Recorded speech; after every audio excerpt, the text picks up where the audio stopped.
क्या अंधेरा भी कभी रोशनी को छू सकता है? रोशनी को छूने के लिए पहले जलना पड़ता है। फिर मुझे जला दो पर छोड़ो मत। हम दोनों एक ही तकदीर के दो हिस्से थे, साथ या बर्बादी।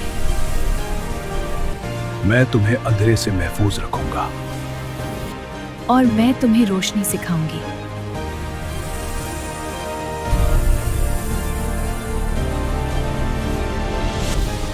हम अलग नहीं, मुकम्मल हैं। हर अंधेरा किसी रोशनी का इंतजार। जब रोशनी और अंधेरा मिले दुनिया का इम्तिहान शुरू होता है।